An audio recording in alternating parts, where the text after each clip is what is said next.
collègues, députés et sénateurs, mesdames et messieurs, en petite qualité. Durant notre séjour à Paris, nous avons été nourris des réflexions inspirantes et des discours bouleversants dont l'élégance rhétorique n'a rien cédé à la profondeur philosophique. Je tiens à cet égard à saluer tout particulièrement la parole singulière de l'honorable président de l'Assemblée parlementaire de la francophonie, qui, aux côtés de la présidente de l'Assemblée nationale française et le président du Sénat français, j'ai cité Madame et notre ami Gérard Larcher, qui ont donné à ces assises un souffle remarquable alliant la force du verbe à la clarté du sens. Que reste-t-il à dire après eux? C'est bien orateurs, bien peu. Hélas, même pour les vieux parlementaires que je suis, pour ceux qui me connaissent non avare de la parole, je m'incline et dois dire tout simplement merci pour l'immense honneur qui m'a été fait. À moi, à mon pays, la République démocratique du Congo et à l'Afrique entière, de porter une fois de plus au sein de notre Assemblée la voix de la paix.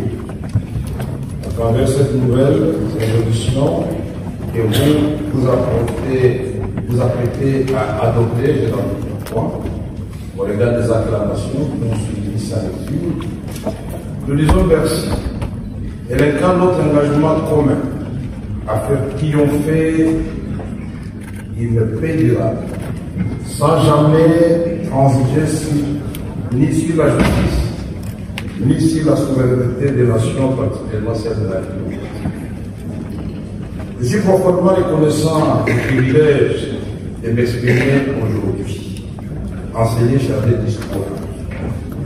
Un lieu qui, de Victor Hugo à Jean-Jaurès, de Simone Veil à Christian Taubira, demeure le témoin contemporain de lutte depuis notre idéal de la liberté, de la légalité et de la fraternité.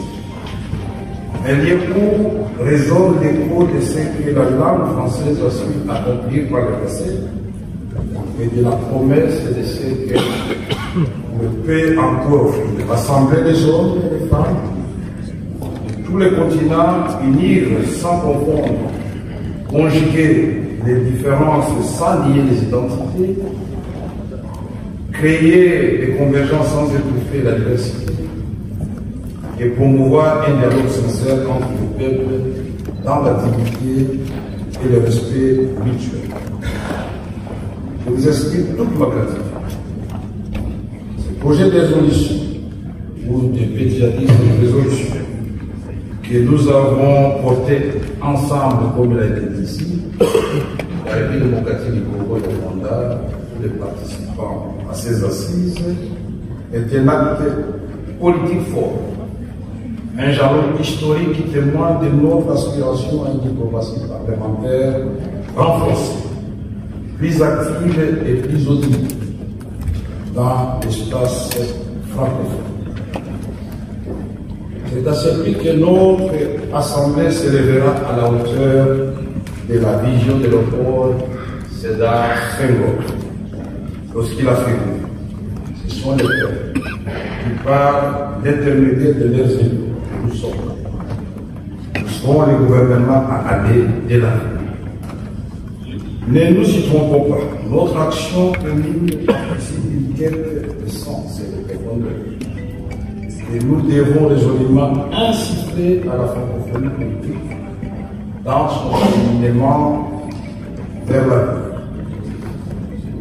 Cette famille à laquelle nous appartenons, ces navires sur lesquels nous avons embarqué, navires sur l'océan malheureusement agité. Un monde qui n'a d'immuable que le changement. Un monde qui, une fois encore, cède à la tentation du repli sur soi, tandis que monte à l'horizon le spectre inquiétant de violence, globalisée, Bertolt Brecht ne nous avertissait-il pas que le vent est encore capable et toujours fécond pour assujettir la bête qui monte?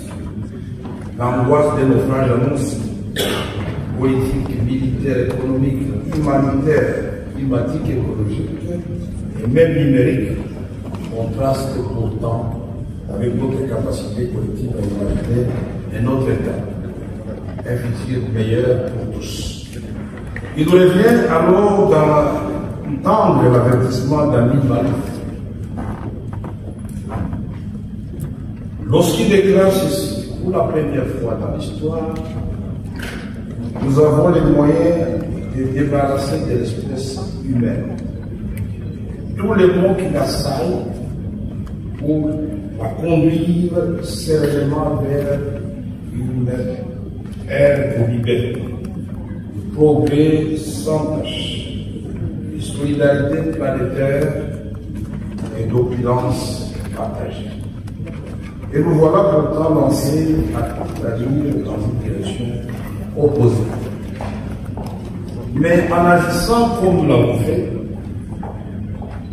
en apportant un soutien clair et sans ambiguïté aux efforts des pays dans la région du Grand Lac, et plus particulièrement à l'est démocratique du Congo, à travers les différents processus en cours, nous avons trouvé que nous pouvions tenir fermement les gouvernements et éviter mon avenir dans lequel nous sommes tous embarqués et chavirés. Connaître nos naufrages. Nous avons montré que nous étions en mesure de dissiper les angoisses au profit d'une communauté de destin capable de dépasser nos divergences autrefois jugées insignifiantes et de tracer les voies d'une prospérité partagée à l'image de l'expérience de la France et de l'Allemagne autrefois, après la Deuxième Guerre mondiale. C'est dans cet élan que j'ai remercié le président de la République démocratique du Congo, son Excellence Félix Antoine Tshisekedi Tshilombo, qui n'a pas hésité à faire ça au nom de la solidarité africaine, solidarité mondiale, d'apporter une subvention substantielle pour l'accomplissement de la mission de l'AMF au Sahel. C'est cela aussi l'Afrique que nous voulons, le monde que nous voulons, débarrasser des guerres et des conflits qui tuent, qui appauvrissent inutilement. À ce propos, j'ai souligné que la République démocratique du Congo et le Rwanda sont condamnés par l'histoire et la géographie de vivre en bonne entente. Aucun des deux pays ne déplace la d'autre, et le peuple des deux pays s'entend. À nous les politiques de jouer notre partition. À ce propos, j'ai dit tout simplement que la République démocratique du Congo est prête. Avec sa position au fond de la...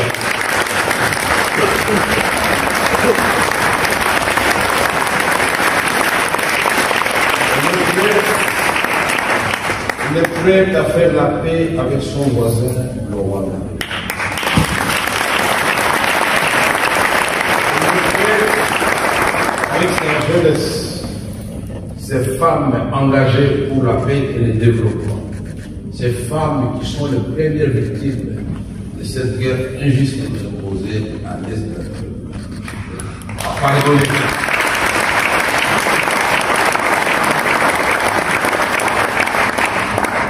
Ça va y passer la question de la justice et réparation. La République démocratique du Congo a 9 voisins. Nous voulons dire ici et maintenant, à la demande du président du Congo, que nous voulons renforcer nos liens naturels, coopération, cohabitation pacifique dans cet espace que Dieu doit nous connaître, avec la République du Congo, avec Centrafrique, avec le Sud-Soudan, avec l'Ouganda, avec le Rwanda, la Zambie, la Tanzanie, l'Angola, ceci sera bénéfique à tout le monde. Aujourd'hui, le monde fait face à d'autres défis. La pauvreté, le changement climatique, la crise énergétique.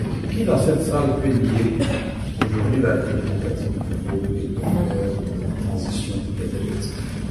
Nous devions tous protéger ce pays, de trouver la paix pour que nous puissions trouver du pain pour les enfants du Congo, les enfants de l'Angola, les enfants de l'Afrique et les enfants du monde. Je conclurai en affirmant que l'engagement de la paix, si la question congolaise devra se poursuivre en exploitant toutes les opportunités possibles avec l'implication des jeunes et des femmes pour apporter une valeur ajoutée significative à la dynamique en cours visant le retour d'une paix juste, durable et inclusive, ainsi que le rétablissement de l'intégrité territoriale de la République démocratique du Congo, mon pays aujourd'hui fortement compromis. La question humanitaire devra aussi faire l'objet d'une attention particulière pour penser le plaies des familles endeuillées et restaurer dans leur dignité, même les millions d'hommes, de femmes et d'enfants déplacés internes et réfugiés. Accent Sana, c'est en Swahili, du Congo. Matondo Mingi, c'est en Congo, du Congo.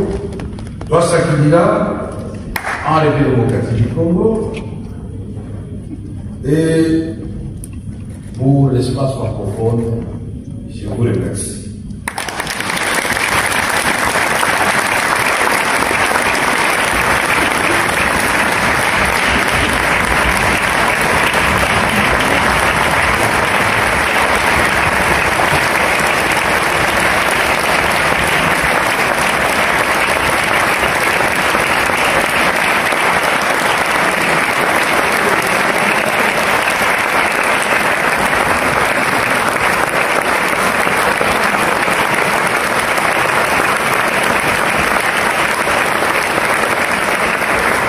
Merci beaucoup, Monsieur le Président de la République démocratique.